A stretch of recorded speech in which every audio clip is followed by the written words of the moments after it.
গ্রীষ্ম বর্ষা বিনীতি ভরসা। হ্যাঁ, বিনীত শপিং সিটি। নমস্কার, আপনারা দেখছেন হুগলি আপডেট। আপনাদের সঙ্গে আমি উষা। আসছি খবরে, হুগলি চুঁচুড়া শিক্ষা ও ক্রীড়া জগতের বিশিষ্ট ব্যক্তি রঞ্জিত ঘোষ পরলোক গমন করলেন। চুঁচুড়ায় শোকের ছায়া। চলে গেলেন বিশিষ্ট সংগঠক রঞ্জিত ঘোষ। মৃত্যুকালে তার বয়স হয়েছিল ৭২ বছর। তার এক পুত্র, এক কন্যা এবং স্ত্রীকে রেখে গেলেন। কলেজ জীবন থেকেই তিনি ডানপন্থী ভাবধারায় রাজনীতির সঙ্গে যুক্ত ছিলেন।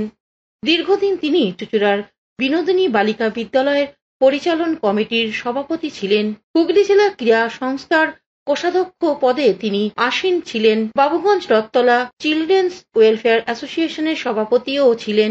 এছাড়াও বিভিন্ন সাংস্কৃতিক সংগঠনের সঙ্গে তার যোগসূত্র ছিল।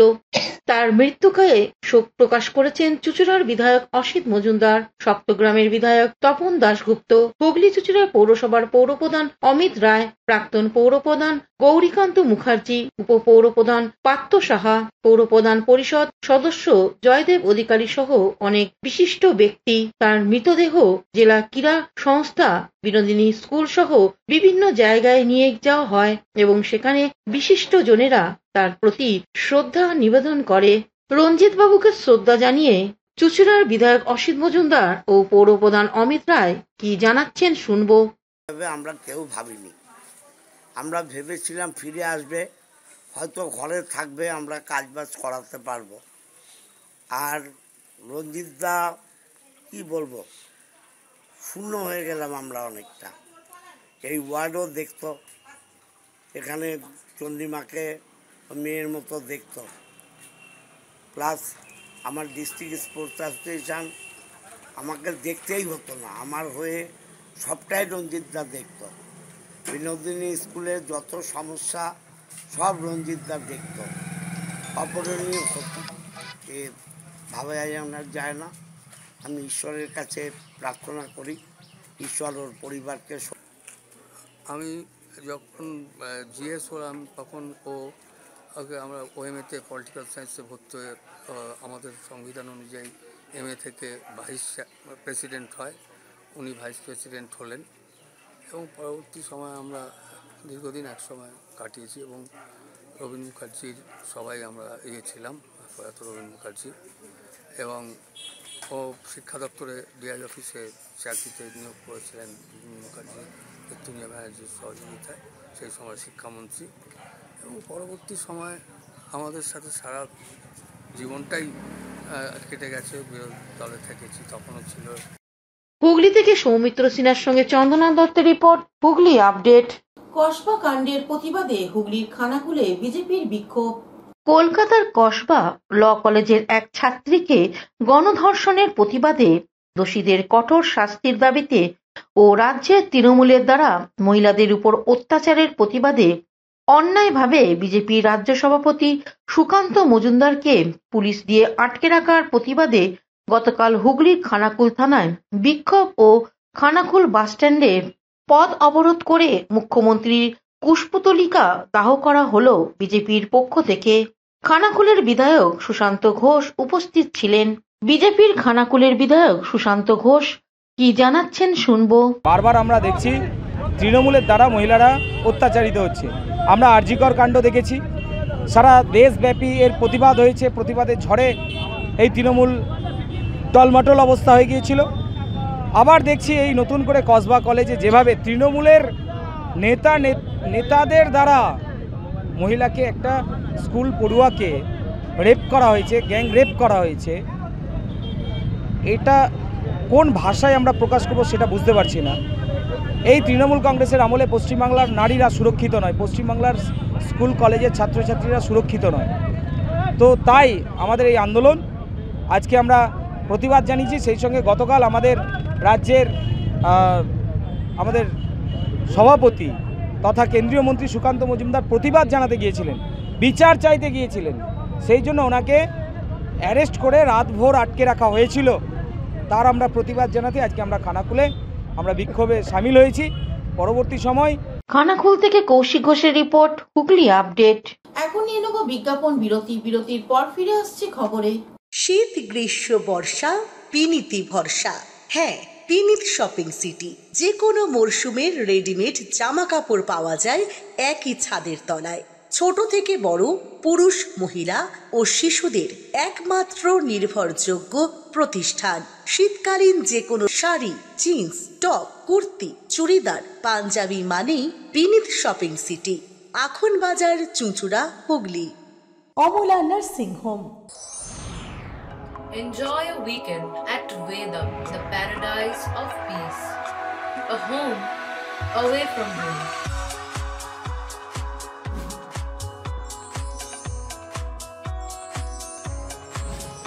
See yourself resonating with the nature. Vedam welcomes you to create your best memories. চুঁচুড়া বুনোকালী মাতার মন্দির পরিচালন সমিতি মন্দিরের বার্ষিক সাধারণ সভা অনুষ্ঠিত হয়ে গেল। হুগলি চুঁচুড়া বুনোকালী মাতার মন্দির পরিচালন সমিতির বার্ষিক সাধারণ সভা অনুষ্ঠিত হয়ে গেল। চুঁচুড়া শহরে বিভিন্ন প্রান্তের মানুষরা বার্ষিক সভায় উপস্থিত হন।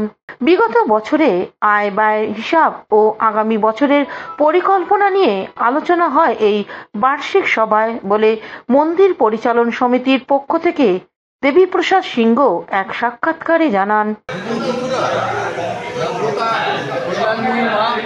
বুনোকালী মাতা মন্দির চুঁচুড়া শহরের বুনোকালীতলায় বুনোকালী মাতা মন্দিরে আজকে ছিল বার্ষিক সাধারণ সভা। এই সভা এখন সমাপ্ত হলো। খুব শান্তিপূর্ণভাবে শৃঙ্খলার সঙ্গে মায়ের এই মন্দিরের সভা হলো। এই সভাতে আমাদের গত বছরে পাঠ করা হলো সম্পাদকীয় প্রতিবেদন, এবারে সম্পাদকীয় প্রতিবেদন আলোচনা হলো, বিস্তারিত পর্যালোচনা হলো, অ্যাকাউন্ট আয় ব্যয়ের হিসাব সেটা পেশ করা হলো। সর্বসম্মতিক্রমে সমস্ত ব্যাপারটাই শান্তিপূর্ণভাবে প্রতিপালিত হয় এবং এই মন্দিরে আগামী দিনের যে কর্মসূচি অর্থাৎ নতুন আমাদের প্রত্যেক। হুগলি থেকে স্বর্ণালী দত্ত প্যাটেলের সঙ্গে উষা দত্তের রিপোর্ট, হুগলি আপডেট। হুগলির গোস্বামী মানিপাড়ার উচ্চ বিদ্যালয়ে 60 শতবর্ষের অনুষ্ঠান সমাপ্ত হলো। সালটা ছিল 1875। তখনও বাংলায় শিক্ষা নিয়ে মানুষ ততটা সচেতন হয়নি। সবেমাত্র বালিকা শিক্ষার প্রসার শুরু হয়েছে। পণ্ডিত ঈশ্বরচন্দ্র বিদ্যাসাগর একের পর এক শিক্ষা প্রতিষ্ঠান গড়ে ওঠার কাজে ভর্তি হয়েছেন। সেই সময় গড়ে উঠল আজকের গোস্বামী মালিপাড়া উচ্চ বিদ্যালয় পণ্ডিত ঈশ্বরচন্দ্র বিদ্যাসাগরের হাত ধরে। এই 150 বছর পরেও এই স্কুল তার গৌরব ধরে রেখেছে। বিভিন্ন ক্ষেত্রে সমাজে দিয়েছে অনেক গুণী ছাত্রছাত্রীদের উপহার। বর্তমানদের সঙ্গে হাতে হাত মিলিয়ে, কাঁধে কাঁধ মিলিয়ে সেই সব প্রাক্তনীরা স্কুলের 60 শতবর্ষ উদযাপনে নেমে পড়েছে। বর্ষব্যাপী অনুষ্ঠান উদযাপনের শুরু হয়েছিল গত বছর 1 জুলাই। এবছর 3 দিন ব্যাপী অনুষ্ঠানের মধ্য দিয়ে তারই সমাপ্তি। গতকাল প্রীতি ফুটবল ম্যাচের মধ্য দিয়ে 3 দিন ব্যাপী অনুষ্ঠানের সূচনা হয়। আজ দ্বিতীয় দিনে সাংস্কৃতিক অনুষ্ঠান, ছাত্রছাত্রীদের অনুষ্ঠানের পাশাপাশি স্কুলের শিক্ষক শিক্ষিকারা অনুষ্ঠানে অংশগ্রহণ করেন। ছাত্রছাত্রীদের আনন্দ দেওয়ার জন্য ছিল ম্যাজিক শো। সৃষ্টির নৃত্য শিক্ষা কেন্দ্রের পঞ্চকবি সকলের প্রশংসা অর্জন করেন। এছাড়াও এদিন প্রখ্যাত লোকসঙ্গীত শিল্পী পৌশালী ব্যানার্জি সঙ্গীত পরিবেশন করেন। আগামীকাল অর্থাৎ 30 জুন গত 25 বছরের মাধ্যমিক উচ্চ মাধ্যমিকের কৃতী ছাত্রছাত্রীদের সম্বর্ধনা অনুষ্ঠান ছাড়াও অনুষ্ঠিত হবে সাংস্কৃতিক অনুষ্ঠান প্রসঙ্গে প্রধান শিক্ষক ডক্টর সমীর মাইতি কি জানাচ্ছেন শুনবো। করার জন্য এগিয়ে দিয়েছেন মিস্টার মনোজ দাস, তাকেও আমি আমার শ্রদ্ধা জানাচ্ছি। আমি আজকের এই পবিত্র দিনে আমি বলি যে আমার বাবা স্বর্গত গৌরচন্দ্র মুখার্জি 39 বছর এখানে শিক্ষকতা করেছে। 39 বছর। এই তার মুখে আমার শৈশব, আমার যখন 3 বছর, 4 বছর, 5 বছর, 8 বছর বয়স, সেই বয়সে বাবার মুখে যা শুনেছি আজও আমার স্মৃতিপটে চির অক্ষয় হয়ে আছে। সেটা হচ্ছে 1875 সালে তৎকালীন পণ্ডিত দয়ার সাগর, শিক্ষাবিদ, সমাজ সংস্কারক, সমাজে রেনেসাঁ এনেছেন তিনি। আমি গোসাইমারিপাড়া উচ্চ বিদ্যালয়ের প্রধান শিক্ষক বলছি। আমাদের বিদ্যালয় 150 বছরে পা রেখেছে এবং এটা 1875 সালে 1 জুলাই থেকে যাত্রা শুরু করে আজকে 150 বছর।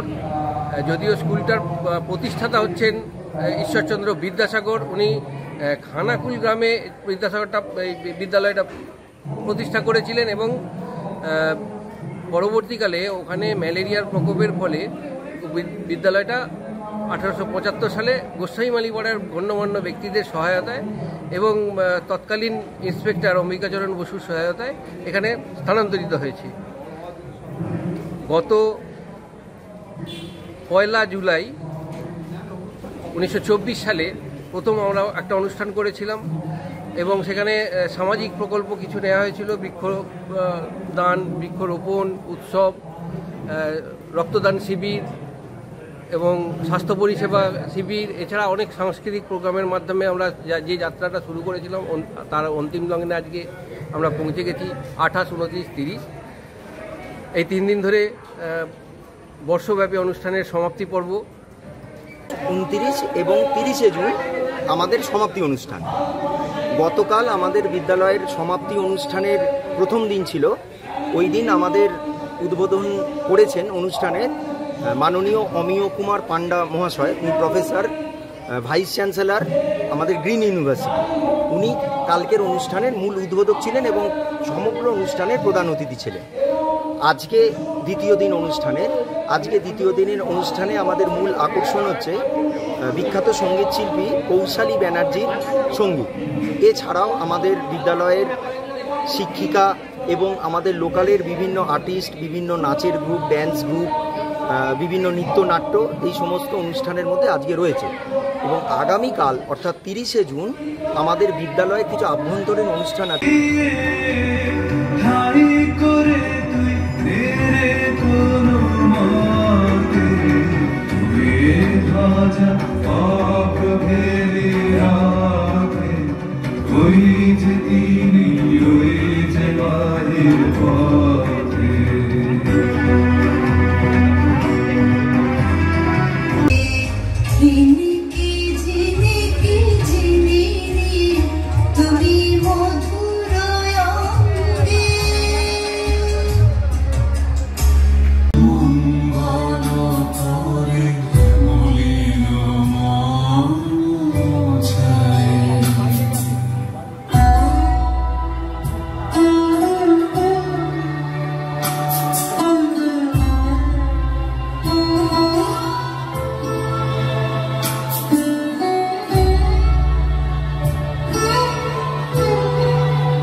ডিউটি দেওয়া হয়েছে শিবশঙ্কর নন্দীর সঙ্গে আরো 2-3 জনকে গেটে ডিউটি দেওয়া হয়েছে। তারা সত্তর গেটে চলে যাবে। গেটে যাদের ডিউটি দেওয়া হয়েছে, যেসব ভলেন্টিয়ারদের, তারা সত্তর গেটে চলে যাবে। আমরা শক্তি, আমরা বল, আমরা ছেলের 150 বর্ষের এই অনুষ্ঠান উদযাপনে যেভাবে একত্রিত হয়েছে, তাদের সবটুকু পরিশ্রমকে, সবটুকু একাগ্রতা দিয়ে যেভাবে নিমজ্জিত। অন্যদিকে শাক্ত শতবর্ষ উদযাপন কমিটির সম্পাদক শিক্ষক সৌরভ মণ্ডল কি জানাচ্ছেন শুনে নেব। হুগলি থেকে সৌমিত্র সিনহার সঙ্গে চন্দনা দত্তের রিপোর্ট, হুগলি আপডেট। এখনকার মতন খবর এই পর্যন্তই। প্রতিদিন দেখুন হুগলি আপডেট। নমস্কার।